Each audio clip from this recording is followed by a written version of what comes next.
ازيكم يا حبايبي؟ عاملين ايه؟ ان شاء الله تكونوا بخير. كل سنة وانتم طيبين. النهاردة اول يوم رمضان، يعود علينا يا رب بالخير والبركة. اتمنى الفيديو يعجبكم. فيديو سهل وبسيط. اول يوم رمضان. طبعا النور بيقطع زي ما انتم عارفين. قطع وعمل فيا مقلب النهاردة، بس الحمد لله ربنا سترها. هنعمل مع بعض زي ما انتم شايفين كده، هنعمل مع بعض المحشي. طريقة سهلة وبسيطة وجميل. هنعمل مع بعض كده، نبدأ بنقول بسم الله. أول حاجة هنقور الكوسة مع بعض كده، للبنات اللي بتتعلم تقور الكوسة وما بتعرفش تقورها. بس انت تجيبي الكوسة المقاس اللي انت عايزاه، بس المقاس الصغير ده بيبقى حلو. حجم الكوسة الصغير ده بيبقى حلو. متشيليش منه تهدير كتير وبيرمي معاكي، بدل ما تجيبي الكبيرة وتهدري تطلعي منها من قلبها كتير وترميه. الصغيرة بتبقى حلوة. هنا هنحط المقور في أول في منتصف الكوسية كده زي ما انت شايفة، ونلفه. وبعد كده ايه، نخلي بالنا بس ما نرجعش للاخر الكوسية عشان ما تطقش مننا. وبعد كده ننضف بقى بالمقور العادي خالص بتاعنا زي ما انتوا شايفين كده. ننضف بقى يعني نخلي الكوسية ولا تخينة او ولا رفيعة او تبقى كويسة معانا. بصي زي ما انت شايفة انا بسايس الكوسية، لان الكوسة كلنا عارفين ان هي ناشفة وبتطق بسرعة. تبقي بالراحة عليها كده عشان تبقى ايه، ما تكسرهمش، وتخلصي وتقومي واحدة واحدة بالراحة زي ما انت شايفة كده. تنضفي كويس، بص انا بوريك اهو. تنضفيها كويس عشان ما يبقاش فيها تهدير كتير. وتسرحيها كده، تسرحيها بقى زي ما انت عايزة بالشكل اللي يعجبك. انا بسرحها زي ما انت شايفة اهو. هقور بقى كمية الكوسة كلها. اوريكي واحدة كمان برضو زي ما انت شايفة اهو. هنشيل حاجة بسيطة من تحت، نشيل القمع بتاعها، ونحط برضو بصي في نص الكوسية، وتدوري المقوار ده بصراحة جميل حلو اوي. ما تخليش الكوسية، خلي ايدك حساسة مع الكوسية عشان ما ترجعيش للقاع الكوسة من تحت خالص تروح مكسورة منه. وننضف بقى زي ما انت شايفة كده بالمقوار العادي خالص. ننضف قلب الكوسية بالمقوار العادي خالص اللي في كل بيت. المقوار بتاع الكوسة ده جميل، بيتقور بيه الكوسة وبنقور بيه البتنجان برضو. ونسرح الكوسة زي ما انت شايفة كده. هنا برضو الفلفل ممكن تعمليه بالمقوار العادي. بالمقوار العادي بصي انا بوريلك بالراحة واحدة واحدة كده، وتعمليه بالمقوار العادي او تعمليه بالقمع. يعني انا اوريكي طريقتين ليه تقوير الفلفل زي ما انت شايفة كده. بصي تشيلي القمع بتاعه بكل سهولة، وتنضفي بقى قلبه من البذر خلاص، ما تخليش بذر خالص فيه.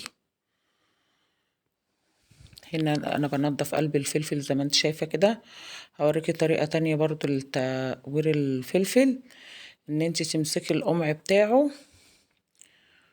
بص كده، تمسكي القمع بتاع الفلفل وتتك عليه بالراحة كده من جميع الجهات. بالراحة تلف الفلفل وتتك عليه بالراحة كده من جميع الجهات. بت... بت... يعني بيتقور معاكي برضو بكل سهولة زي ما انت شايفة كده. تنضفي قلبه بالمقوار كويس، واي حاجة فيه هيطلع معاكي في الغسيل بتاعه. زي ما انت شايفة، وانا تميت بقى تقوير كوسة وفلفل.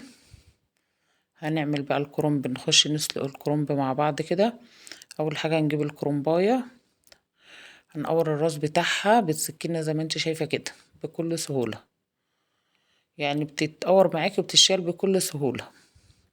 داير ما يدور كده الراس بالراحة، ما تخليش السكينة تخش معاكي لجوه اوي عشان خاطر ما تكسريش الكرنباية تهدري الورق كله. بالراحة كده يعني بتتقور معاكي، تبقى ورقها كويس معاكي وبتبقى حلوة. بص كده انا قورتها. هنحطها بقى ايه، نسلقها مع بعض.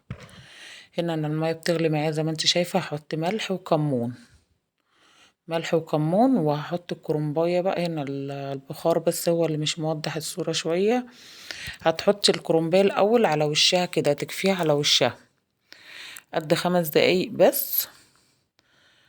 5 دقايق على وشها كده، تكفيها على وشها الاول، وبعد كده بقى تقلبيها على الناحية التانية. الكرنب ده يا جماعة، الكرنب دوت بط اللي هو السبعيني، مش البلدي. كل اللي في السوق هو السبعيني ده. السبعيني بياخد سوا معاكي شوية عن البلدي، يعني الكرنب البلدي يا دوبك بيشم النار تلاقيه تري بتطلعيه على طول. انما السبعيني دوت بتطولي فيه في السوا شوية عشان بياخد سوا معاكي.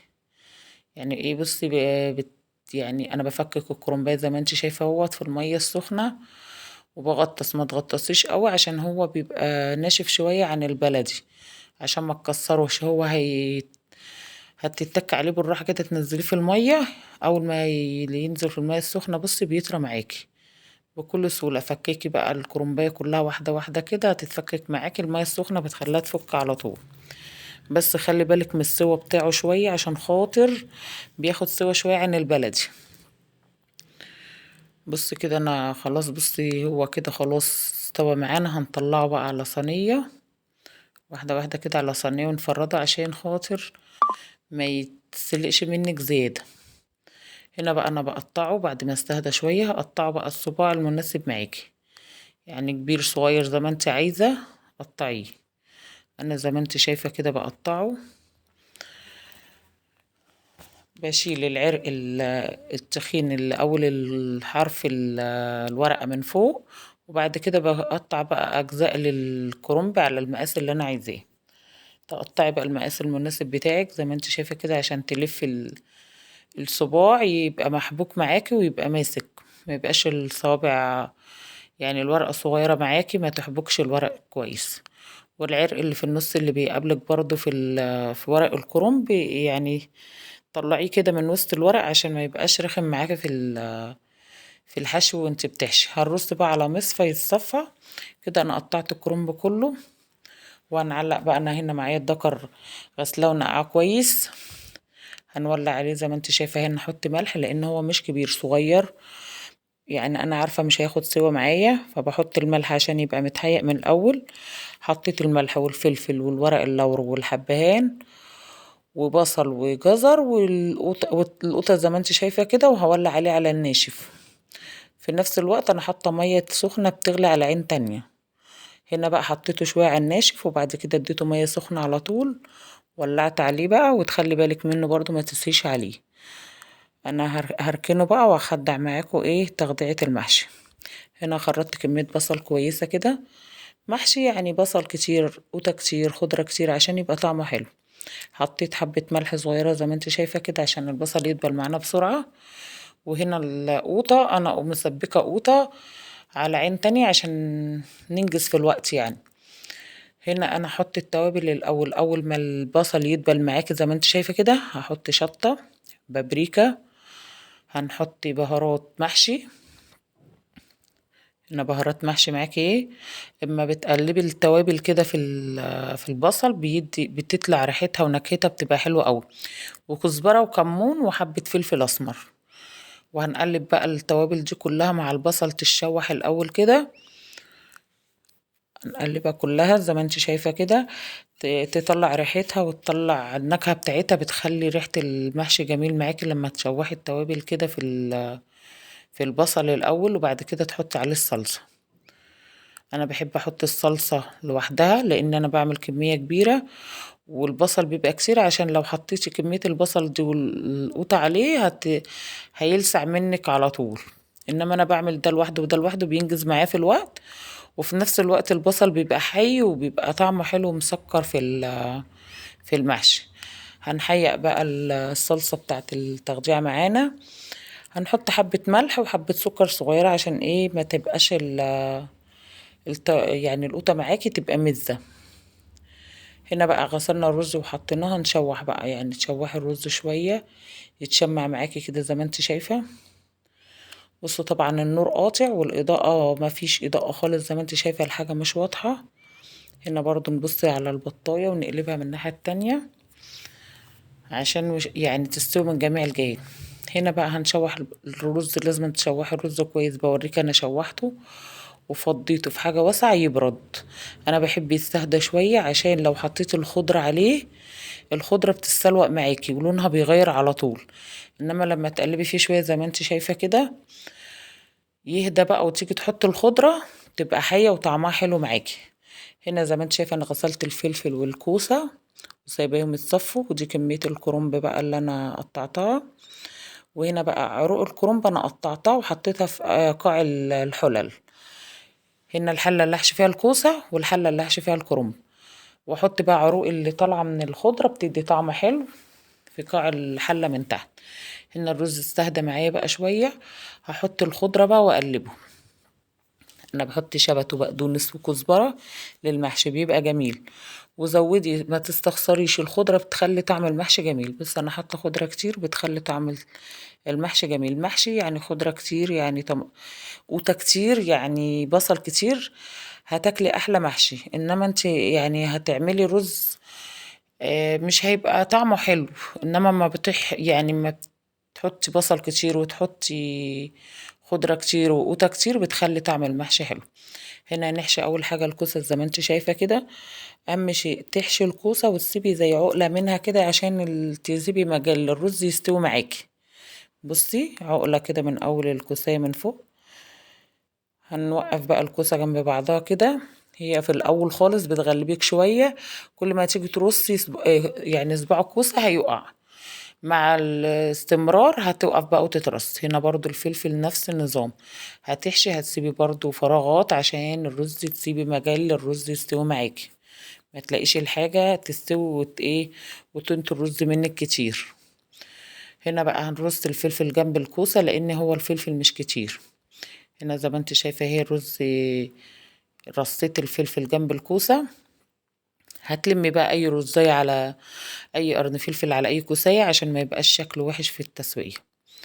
هنركن بقى الحلة ديت وهنحشي بقى حلة الكرنب مع بعض. بص كده انا بوريك اي رزاية اي حاجة تلميها، لان انت مش بتحشي لوحدك انت وبنوتك، وطبعا مش زيك في التعديل بس لازم تعلميها.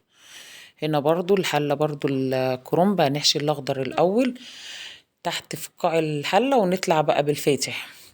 هنحط حبة رز على الورقة ونخلي جناب الورقة فاضي عشان تعملي مجال للرز ما يستوي، عشان ما تمليش الورق على الاخر وتيجي تلاقي الرز يتنتر منك في الحلة يبقى انت عملتي ايه، ويبقى شكل المحشي مش حلو بعد التسوية. تحطي حبة رز في النص وتسوي الصباع وتلفيهم وتسيبي الجناب فاضي عشان الرز ايه لما يستوي يبقى في جناب المحشي. زي ما انت شايفة كده هترصي الرصة عكس الرصة لما تتم الحلة زي ما انت شايفة كده.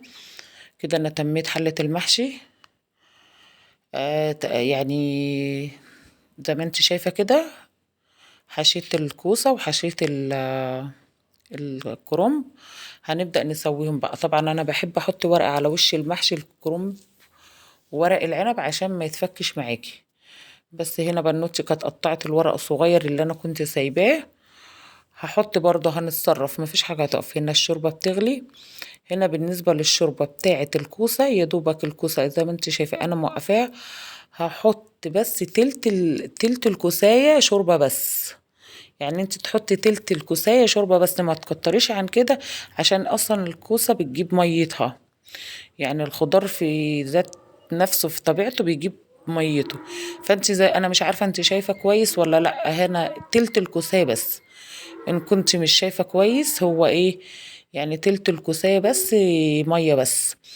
وهنا برضو بالنسبة للكرنب يا دوبك تسيبي اول سطر ما تحطيش شوربة يعني يبقى باين معاكي ما تحطيش شوربة للاخر. هنا بصي هنسيب اول سطر كده زي ما انت شايفة بالشوربة.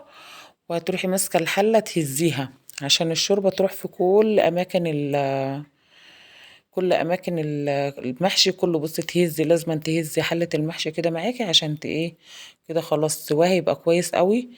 مش هيبقى شوية ولا حاجة يستوي هيبقى كويس. هنا بقى الورق اللي الباقي مننا هنحط على وش الحلة زي ما انت شايفة كده.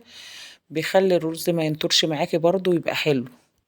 هنا الورق مش هيكفي معانا هنتصرف هنحط داير ما يدور الورق على حروف الحلة والنص هنحط طبق. بصي كده هنتصرف برضو نحط طبق ونغطي بقى كده هتغلي من جميع الجهات. بصي انا بصيت عليها اشوفها بتغلي ولا لا. بتغلي من جميع الجهات وما نطرتش رز. هنا بقى نعمل حبة شوربة لسان العصفور مع بعض كده. لازم من شوربة لسان العصفور تحمري لسان العصفور كويس عشان ما تنشيش منك ولونها يكلحي معاكي وتبقى وحشة. هنا انا حطيت معلقة سمنة على معلقة زيت ذرة وحطيت لسان العصفور حمرتها زي ما انت شايفة كده.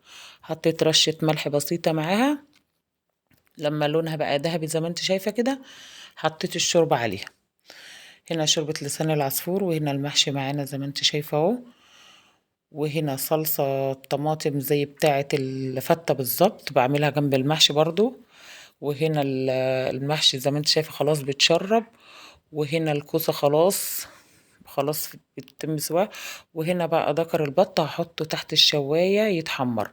هنا بقى النور قاطع زي ما انتوا عارفين، خلاص التليفون فلاش وكده، خلاص انا هختم على كده لان النور قاطع والتليفون هيفصل، فانا هختم على كده. الغرف بقى ده كل واحدة تغرف بطريقتها، بس المحشي اصلا شكله تحفة وطعمه كان جميل. المحشي لونه احمر عن كده بس الفلاش والتصوير مش واضح كويس. اتمنى الفيديو يعجبكم، كل سنة وانتم طيبين، واللي اول مرة يشوف قناتي اتمنى يشترك لي في القناة ويفعل زر الجرس عشان يوصله مني كل جديد.